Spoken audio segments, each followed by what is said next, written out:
அனைவருக்கும் வணக்கம். இன்றைக்கி வீடியோவில் நம்ம டிஎன்பிஎஸ்சி எக்ஸாமுக்கான ஒரு நியூ நோட்டிஃபிகேஷன் ஒன்று ரிலீஸ் பண்ணியிருக்காங்க. அது வந்து கம்பைன்டு இன்ஜினியரிங் சர்வீசஸ் எக்ஸாம். யாருன்னா பொறியியல் பட்டதாரிகள் பிஇ கிராஜுவேட்ஸ் யாராவது இருந்தீங்கன்னா இந்த ஆப்பர்ச்சுனிட்டியை யூஸ் பண்ணிக்கலாம். இல்லை இன்ஜினியரிங் ரிலேட்டடான எக்ஸாம்ஸ், கேட் எக்ஸாம் இந்த மாதிரி எக்ஸாம் ப்ரிப்பேர் பண்ணியிருந்தீங்கனாலும் இந்த எக்ஸாமை நீங்கள் எழுதலாம். இந்த எக்ஸாமுக்கு விண்ணப்பிக்கிறதுக்கான கடைசி தேதி லாஸ்ட் டேட் வந்து November 11, 2023. அதுக்குள்ளே நம்ம இந்த எக்ஸாமுக்கு அப்ளை பண்ணி ஆகணும். இப்போ தான் டிஎன்பிஎஸ்சி எக்ஸாம் நீங்கள் விண்ணப்பிக்கிறீங்க அப்படின்னா ஒன் டைம் ரிஜிஸ்ட்ரேஷன்றது கண்டிப்பாக அது பண்ணி ஆகணும். அந்த ஒன் டைம் ரிஜிஸ்ட்ரேஷன் இருந்தால் மட்டும்தான் உங்களால் எந்த எக்ஸாமாக இருந்தாலும் அப்ளை பண்ண முடியும் டிஎன்பிஎஸ்சியில். அது குரூப் 4ஆக இருக்கட்டும், குரூப் 1ஆக இருக்கட்டும். இந்த ஒன் டைம் ரிஜிஸ்ட்ரேஷன்றது மேண்டேட்ரி. இது வந்து 5 வருஷத்துக்கு செல்லுபடி ஆகும். இந்த ஒரு வாட்டி நீங்கள் பண்ணிட்டீங்கன்னா இதை யூஸ் பண்ணி நீங்கள் எக்ஸாமுக்கு அப்ளை பண்ணணும்.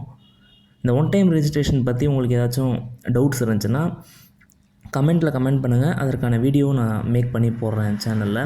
இப்போ இதில் இருக்கக்கூடிய வேகன்சியை நம்ம பார்க்கலாம். வேரியஸ் டிபார்ட்மெண்ட்ஸில் அரௌண்ட் 330+ வேகன்சிஸ் வந்து இதில் ரிலீஸ் பண்ணியிருக்காங்க.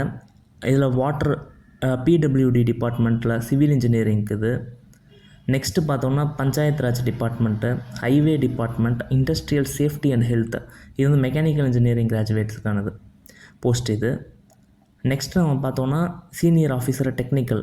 இது வந்து எந்த இன்ஜினியரிங் கிராஜுவேட்ஸாக இருந்தாலும் இந்த போஸ்ட்டுக்கு எலிஜிபிள் ஆகிறாங்க. That is mechanical, electrical. அதற்கான டீட்டெயில்ஸும் பின்னாடி கொடுத்துருக்காங்க, அதை நம்ம பார்க்கலாம். Next civil Tamil Nadu pollution control board. இந்தமாதிரி வேரியஸ் போர்ட்ஸும் இந்த நோட்டிஃபிகேஷனில் இன்க்ளூட் பண்ணியிருக்காங்க அவங்களோட வேக்கன்சிஸை. நெக்ஸ்ட் நம்ம பார்த்தோம்னா இந்த நோட்டிஃபிகேஷனில் last date of application submit பண்ணுறதுக்கான லாஸ்ட் டேட் வந்து November 11.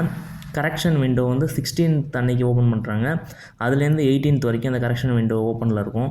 நெக்ஸ்ட் நம்ம பார்த்தோம்னா ரிட்டன் எக்ஸாம் என்றைக்கு அப்படின்னு நம்ம பார்த்தோம்னா paper 1 subject paper degree standard, அதாவது மெக்கானிக்கல் இன்ஜினியரிங், சிவில் இன்ஜினியரிங் மாதிரி டிகிரி ஸ்டாண்டர்டில் இருக்கக்கூடிய பேப்பருக்கு வந்து January 1, 2024 அன்றைக்கி நடக்கும். ரெண்டாவதாக பேப்பர் 2 கம்பல்சரி பேப்பர். இது வந்து தமிழ் எலிஜிபிலிட்டி டெஸ்ட்டு. அதாவது 2019 வந்து 2021 வந்து ஒரு ஜீவோ ஒன்று போட்டாங்க. அதுபடி கட்டாயமாக தமிழ்நாட்டில் நடக்கக்கூடிய எல்லா போட்டித் தேர்வுக்கும் இந்த தமிழ் எலிஜிபிலிட்டி டெஸ்ட்டை வந்து கண்டிப்பாக கம்பல்சரியாக ஆக்கினாங்க. அந்த பேப்பர் இது. பார்ட் பியில் வந்து ஜென்ரல் ஸ்டடீஸு. இதில் பிஜி டிகிரி லெவலில் இருக்கக்கூடிய ஒரு பேப்பர் இருக்குது. இது அந்த போஸ்ட்டுக்கு ஒரு சில போஸ்ட்டுக்கு மட்டும் செல்லுபடியாகும். அதுதான் இந்த இடத்துல சீரியல் நம்பர் 141897 அப்படின்னு கொடுத்துருக்காங்க. நெக்ஸ்ட் இதெல்லாம் ஏஜ் கன்செஷன் சார்ந்தது. இதற்கான டிகிரி ஒவ்வொரு போஸ்ட்டுக்கும் என்னென்ன டிகிரி வந்து தேவை அப்படின்றத பற்றி இதில் கொடுத்துருக்காங்க.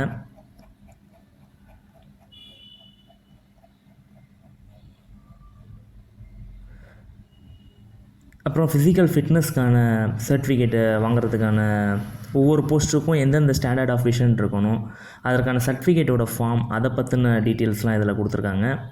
நெக்ஸ்ட்டு நம்ம பார்த்தோம்னா இதற்கான ஃபீஸ், இந்த எக்ஸாமுக்கான ஃபீஸ் வந்து registration fees, one time registration நீங்கள் இப்போ தான் பண்ணுறீங்க அப்படின்னா 150 ரூபாயும், இந்த எக்ஸாமுக்கான தேர்வு கட்டணம் அது வந்து ஒரு 200 ரூபாயும் சார்ஜ் பண்ணுறாங்க. நீங்கள் ஒன் டைம் ரெஜிஸ்ட்ரேஷன் ஏற்கனவே பண்ணியிருந்தீங்கன்னா இந்த 200 rupees மட்டும் நீங்கள் பே பண்ணிட்டு இந்த எக்ஸாம் எழுதிக்கலாம். நெக்ஸ்ட்டு ஆதார் நீங்கள் லிங்க் பண்ணாமல் இருந்தீங்கன்னா ஒன் டைம் ரெஜிஸ்ட்ரேஷனில் அந்த ஆதாரை லிங்க் பண்ணிவிடுங்க. அதுதான் அந்த இடத்துல கொடுத்துருக்காங்க. Linking Aadhaar number with one time registration is mandatory for applicant அப்படின்னு. எல்லோரும் இந்த எக்ஸாமுக்கு அப்ளை பண்ணுறதுக்கு முன்னாடி ஒரு வாட்டி நல்லா இந்த நோட்டிஃபிகேஷனை தெளிவாக படிச்சுடுங்க. அப்புறம் டிஎன்பிஎஸ்சியில் இன்ஸ்ட்ரக்ஷன் டு அப்ளிகன்ட்ஸ் அப்படின்னு சொல்லி ஒரு பிடிஎஃப் ஒன்று இருக்கும். அதையும் கண்டிப்பாக படிச்சுட்டு அதுக்கப்புறம் அப்ளை பண்ணுங்கள். ஏன்னா ஃபோட்டோ அண்ட் சிக்னேச்சர் இதுக்கெலாம் ஒரு தனித்தனி ரெசல்யூஷன் இருக்கும். அந்த ரெசல்யூஷன் படி நீங்கள் கரெக்டாக அந்த ஃபோட்டோவை எடுத்து அந்த ஃபோட்டோவை க்ராப் பண்ணி அந்த ரெசல்யூஷன் தகுந்தாப்பில் நீங்கள் அப்ளை பண்ணால் தான் உங்களோட அப்ளிகேஷன் வந்து ஏற்றுக்கொள்ளப்படும். இல்லாட்டினா அதை நிராகரிச்சிருவாங்க. அதுக்காக தான் ஒரு வாட்டி இந்த நோட்டிஃபிகேஷனை டவுன்லோட் பண்ணி கோத்ரூ பண்ணிட்டு அதுக்கப்புறம் அப்ளை பண்ண ஆரம்பிங்க. கொஞ்சம் எரர்ஸ் இல்லாமல் கரெக்டாக உங்களால் அப்ளை பண்ண முடியும். அதுக்காக சொன்னேன். நெக்ஸ்ட்டு இதில் நம்ம பார்த்தோன்னா ஸ்கீம் ஆஃப் எக்ஸாமினேஷன். நெக்ஸ்ட் நம்ம பார்த்தோன்னா இதில் வந்து நம்ம பார்த்தோம்னா இந்த இன்ஜினியரிங் பேப்பர் அதில் வந்து ஒரு சப்ஜெக்ட்டுக்கும் அக்ரிகல்ச்சர் இன்ஜினியரிங், ஆட்டோமொபைல் இன்ஜினியரிங் இந்த மாதிரி ஒரு 9 டிபார்ட்மெண்ட்ஸ் வந்து கொடுத்துருக்காங்க. இதில் வந்து 200 கேள்விகள் கேட்பாங்க. தேர்வு நேரம் வந்து ஒரு 3 மணி நேரம் நடக்கும். இதற்கான மேக்ஸிமம் மார்க் வந்து 300.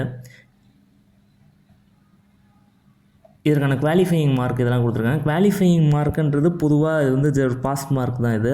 இதை கருத்தில் எடுத்துக்க மாட்டாங்க. யார் டாப்பராக அந்த வேக்கன்சி அப்புறம் ரிசர்வேஷன் பெனிஃபிட்ஸ் இதெல்லாம் போக யார் டாப்பர்ஸாக இருக்காங்களோ அவங்களுக்கு தான் இந்த ஜாப்ன்றது கிடைக்கும். ஸோ இது வந்து சும்மா ஒரு பாஸ் மார்க்குன்றதுக்காக இதை கொடுத்துருக்காங்க. நெக்ஸ்ட் இது வந்து பேப்பர் 2ல் இருக்கக்கூடிய ஒரு ஸ்ப்ளிட் அப் இது. அப்புறம் லாஸ்ட்டாக இருக்கிறது இன்டர்வியூ அண்ட் ரெக்கார்ட்ஸ். இதுக்கு வந்து 60 மார்க்ஸ். ஸோ டோட்டலாக 510 மார்க்ஸ் வந்து இருக்குது இதில் மேக்ஸிமம் மார்க்ஸாக. இது ஓரல் டெஸ்ட்டில் இருக்கிற போஸ்ட்டுக்கு வந்து 510 மார்க்ஸும், ஓரல் டெஸ்ட் இல்லாத போஸ்ட்டுக்கு 450 மார்க்ஸும் மேக்ஸிமம் மார்க்ஸாக வந்து கொடுத்துருக்காங்க.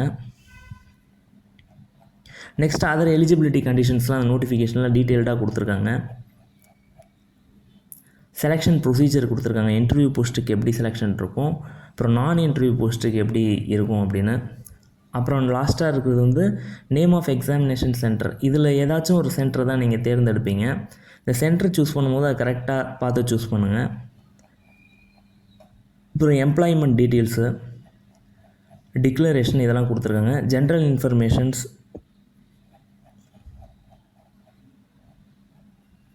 அப்புறம் டிசபிலிட்டி பற்றி கொடுத்துருக்காங்க.